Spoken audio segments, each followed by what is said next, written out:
Assalamualaikum warahmatullahi wabarakatuh. Alhamdulillah wassalatu wassalamu ala Rasulillah wa ala alihi wa sahbihi wa man walah, amma ba'd. Para jemaah yang dikenali Allah Subhanahu wa taala, insyaallah kita akan kembali melanjutkan pembahasan kita dari ensiklopedia larangan dalam syariat. Dan insyaallah kita akan masuk pada pembahasan yaitu larangan memakan bangkai, darah dan daging babi. Para jemaah yang dikenali Allah Subhanahu wa taala, ya. Di dalam kehidupan ini kita perlu yang namanya makan. Bahkan disebutkan bahwasanya makan itu adalah di antara kebutuhan pokok yang mesti dipenuhi oleh manusia di dalam keseharian.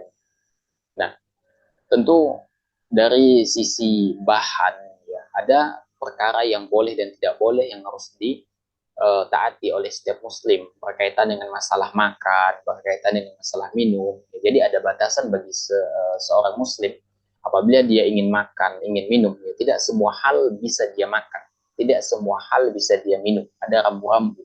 Tentu di balik ya larangan yang Allah Subhanahu wa taala berikan ini terdapat hikmah besar tentunya. Terdapat hikmah besar misalnya, kenapa kita tidak boleh makan benda ini? Kenapa kita tidak boleh minum cairan ini? Ya, ternyata di balik itu terdapat hikmah yang besar dan banyak hikmah lainnya yang Allah Subhanahu wa taala tidak tampakkan kepada kita, ya. Jadi hikmah yang Allah Allah jadikan kita untuk mengetahuinya itu hanya di antara hikmah kecil yang Allah tampakkan kepada kita, dan sejatinya hikmah besarnya itu Allah Subhanahu wa taala ya simpan nanti yang pasti akan kita ketahui nanti di masa yang seharusnya. Para jemaah yang dikenali Allah Subhanahu wa taala, di sini Syekh Talawi yang menukil 3 dalil yang berkaitan dengan masalah larangan memakan bangkai, darah dan daging babi. Untuk beberapa hal seperti bangkai, ya, nanti mungkin akan kita rinci apa itu bangkai, ya, bagaimana turunan-turunannya begitu. Ya. Pertama adalah firman Allah Subhanahu wa taala dinukil oleh Syekh Talawi. Ini surah Al-An'am ayat 145. Ya. Allah Subhanahu wa taala berfirman, "A'udzu billahi minasyaitonir rajim. Qul la ajidu fima uhiya ilayya muharraman 'ala ta'imin yat'amuhu illa an yakuna maytatan aw daman masfuhan aw lahma khinzirin fa innahu rajis." Ya.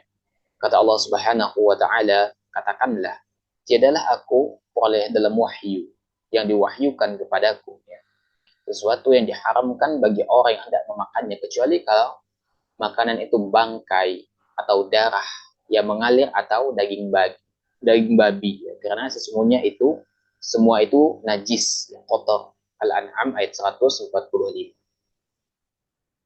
Jadi di sini Allah Subhanahu wa taala ya sudah menjelaskan kepada kita bahwasanya ya bangkai, ya, darah atau daging babi yang diolah kemudian, ya, atau bahkan sebelum diolah, ya, maka pada dasarnya itu adalah najis kata Allah atau kotor.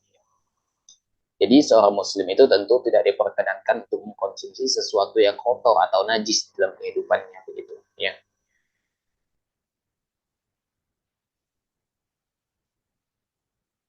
Rasulullah SAW juga yang menjelaskan, ya, dalam hadis, ya, kata Nabi alaihi salatu wasallam, "Man la'iba bin nardashiri fakannama sabagha yadahu fi lahmi khinzirin wa damihi."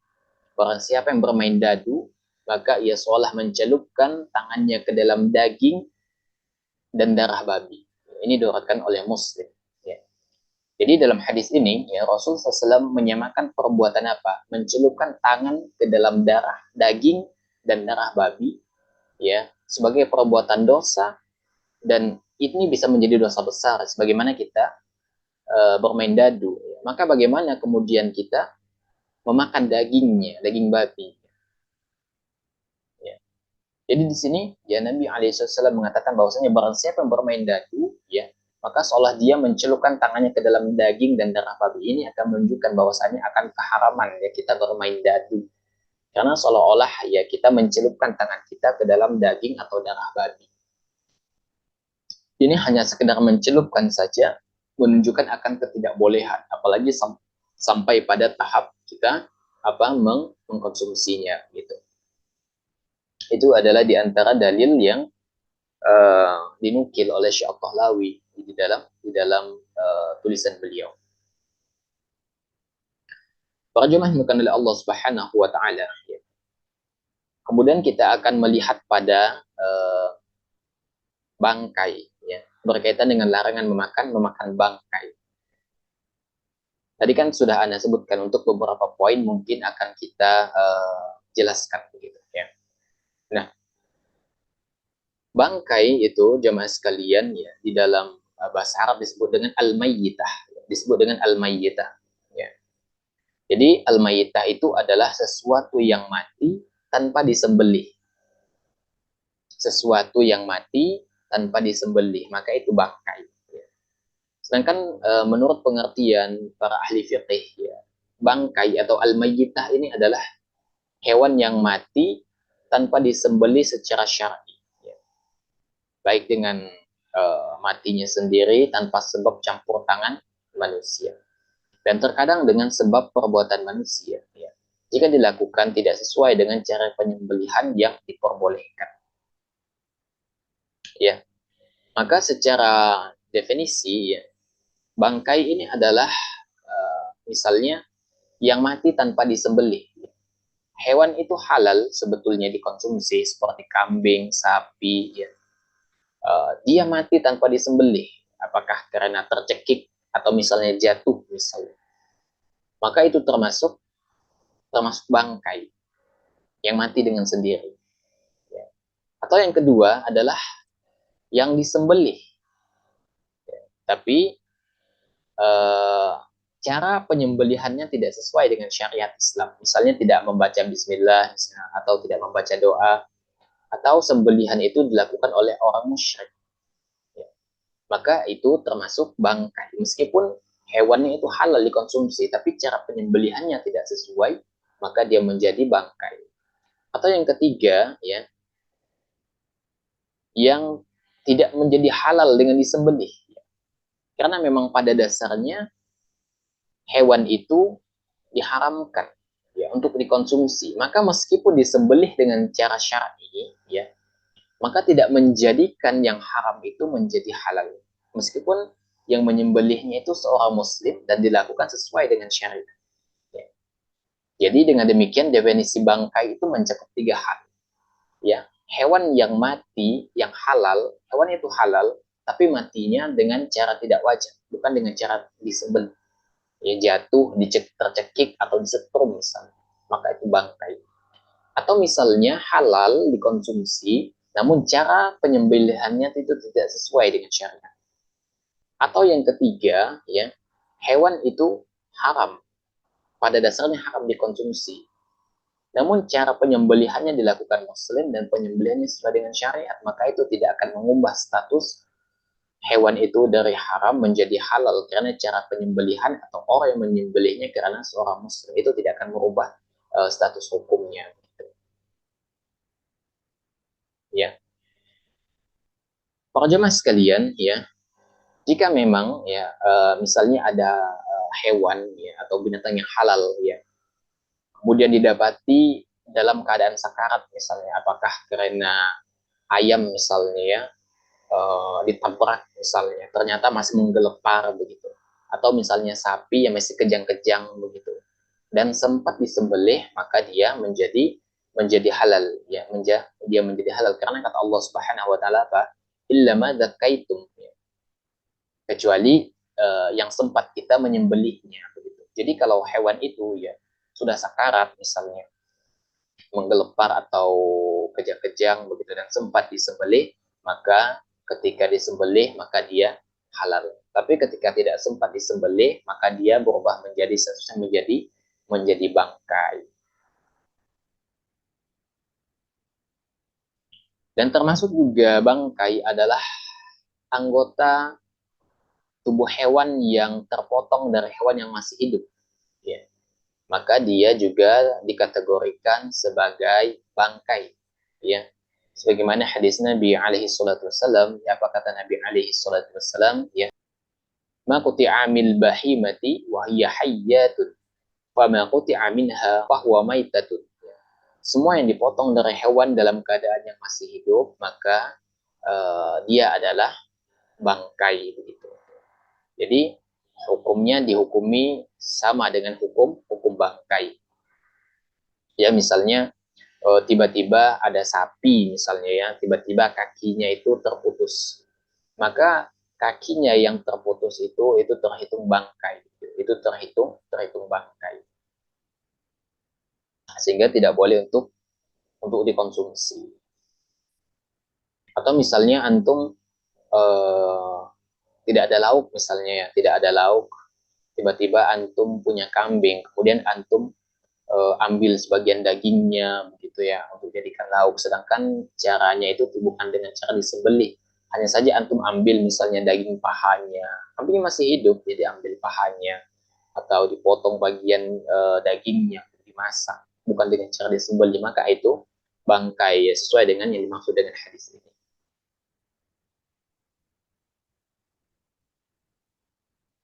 Tentu ya pengharaman bangkai dalam Al-Quran ini banyak sekali, termasuk juga darah dan daging babi. Ya. Dan termasuk binatang yang disembelih, ya. Di mana ketika penyembelihan itu disebut nama selain Allah Subhanahu wa Ta'ala, misalnya untuk persembahan, begitu ya, untuk korban berhala. Kata Allah Subhanahu wa Ta'ala apa? Inna harrama alaikumul maitata waddama walahmal khinziri wa ma uhilla bihi wa ma uhilla bihi li ghairillah. Sesungguhnya Allah mengharamkan bagimu bangkai, ya, darah, daging babi, dan binatang yang disembelih dengan menyebut nama selain Allah Subhanahu wa Ta'ala. Ini Al-Baqarah ayat 173. Nah, nah dari sekian bangkai yang diharamkan, tentu ada yang dibolehkan, yang dikecualikan, ya, yang boleh dikonsumsi. Ya, yang pertama adalah bangkai hewan laut, bangkai hewan laut atau ikan. Berdasarkan firman Allah Subhanahu wa taala, "Uhilla lakum saydul bahri wa ta'amuhu mata'al lakum." Kata Allah, dihalalkan bagimu binatang buruan laut dan makanan yang berasal dari laut sebagai makanan yang lezat bagi. Ini Al-Maidah ayat 90. Ya. Dan hadis Nabi Shallallahu alaihi wasallam dari Abu Hurairah, ya, bahwa seseorang itu bertanya kepada Nabi alaihi wasallam, "Wahai Rasulullah, kami mengarungi lautan dan hanya membawa sedikit air. Kalau berwudu dengan air bekal itu, ya, maka kami akan kehabisan bekal sehingga menjadi kehausan. Maka apakah kami boleh ya berwudu dengan air laut?" Maka kata Nabi SAW apa? Huwa tahuru ma'uhul hillu maitatuh. Laut itu suci airnya dan halal bangkainya. Ini kata Nabi alaihi salatu wassalam. Ini menunjukkan bahwasanya air laut itu suci dan halal bangkainya. Oleh karena itu, ya para ulama menjelaskan, ya, apabila kita mendapati ikan misalnya yang sudah mati di pinggir pantai misalnya, atau misalnya mati dengan apa saja, maka bangkai ikan itu halal, ya. Bangkai ikan itu halal.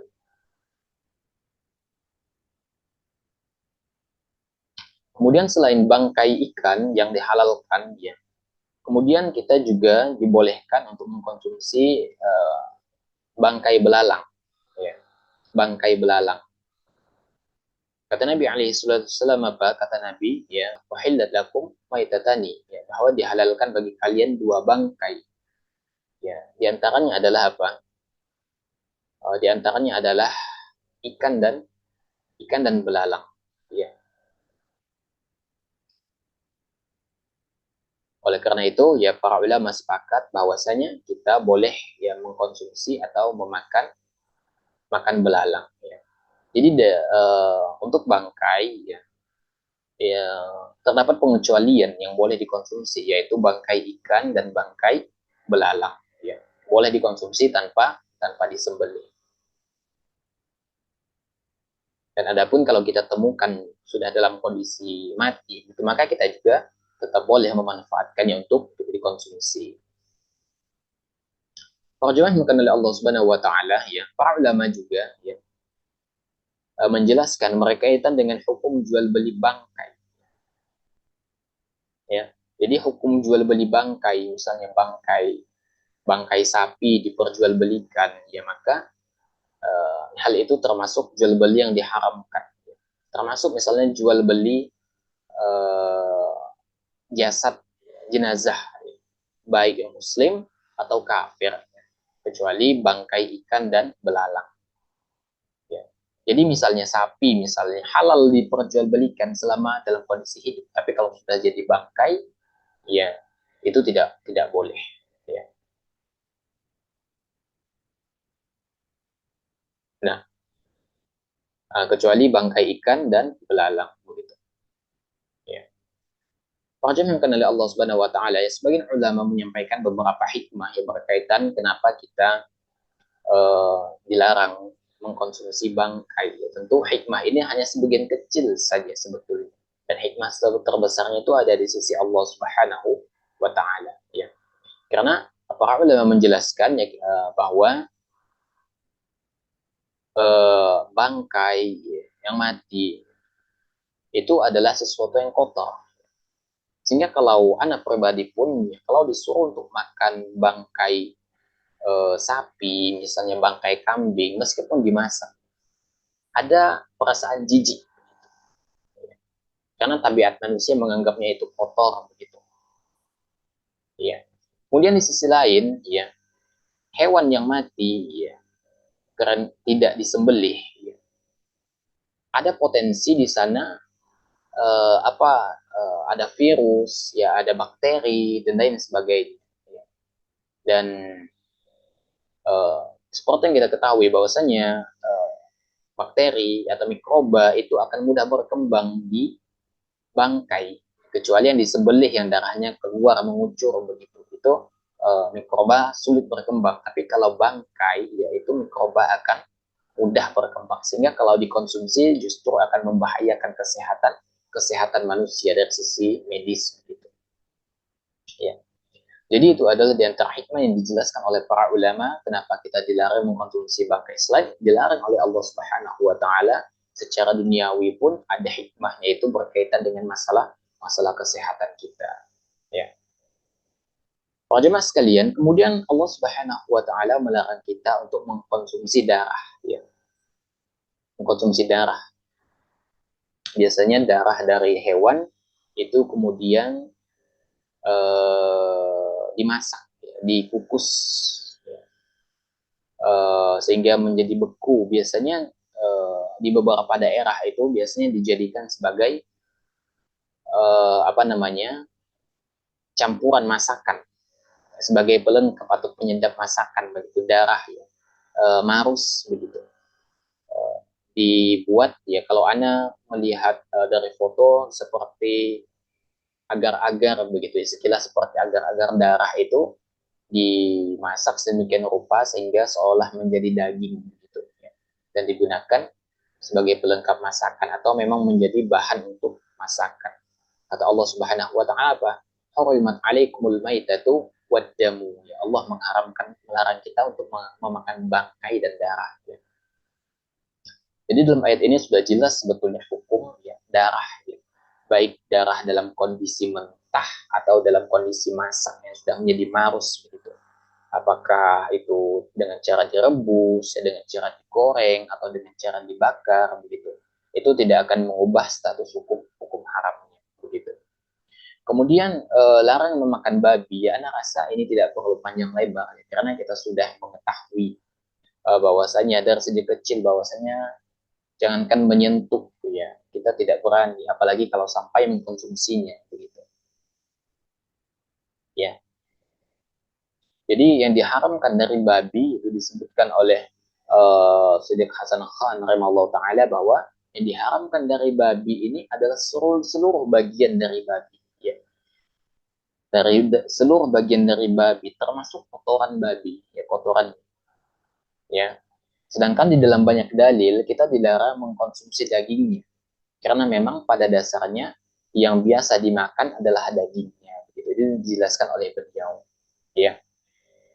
Maka eh, larangan mengkonsumsi daging babi, ya termasuk larangan memanfaatkan semua bagian dari daging babi, bagian dari babi, dagingnya kah, tulangnya kah, kotorannya itu tidak boleh untuk dimanfaatkan. Ya,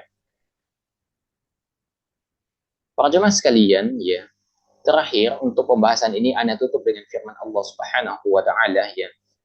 Allah Subhanahu wa taala berfirman berkaitan dengan haramnya, Allah Subhanahu wa taala telah mengharamkan apa, bangkai, ya, darah, daging babi atau hewan yang disembelih dengan menyebut selain nama Allah Subhanahu wa taala. Tapi Allah Subhanahu wa taala di sini memberikan pengecualian. Kata Allah Subhanahu wa taala, apa kata Allah? "Faman ittara ghaira baghin wala 'adin fala itsma 'alaihi." Kata Allah, kecuali, ya, tapi barang siapa yang terpaksa memakannya bukan karena menginginkannya dan tidak pula melampaui batas, maka tidak ada dosa baginya. Innallaha ghafurur rahim. Sungguhnya Allah Maha Pengampun lagi Maha Penyayang, ya. Dan masalah ini sudah dijelaskan oleh para ulama, ya. Itu pun boleh yang mengkonsumsi bangkai, darah, daging babi atau hewan yang disembelih dengan selain nama Allah, ya, atau hewan yang secara nas, secara syar'i itu diharamkan untuk dikonsumsi, itu boleh ya dimakan. Ada apa namanya, ada kondisi-kondisi tertentu, ya misalnya kita berada di negeri, ya di negeri yang ternyata di sana tidak didapati makanan dan minuman halal kecuali yang haram saja, maka kita boleh mengkonsumsinya sebatas untuk menegakkan tulang kita agar kita tidak mati kelaparan, bukan dimakan sepuasnya begitu. Hanya sebatas agar menegakkan tulang punggung kita. Setelah kita mendapat yang halal misalnya, maka kita tinggalkan yang halal, kita kembali kepada, maka kita tinggal anak ulang. Ketika kita sudah mendapati yang halal, maka kita tinggalkan yang haram itu tadi dan kita kembali kepada yang halal, ya. Wallahu a'lam bishawab, ya. Semoga Allah Subhanahu wa taala menjaga kita dari perkara-perkara yang haram, baik dalam perkara makan atau dalam perkara minum. Taib, subhanakallahumma bihamdika asyhadu an la ilaha illa anta astaghfiruka wa atubu ilaik. Alhamdulillahi rabbil alamin. Wassalamualaikum warahmatullahi wabarakatuh. Da da da da da da da da da da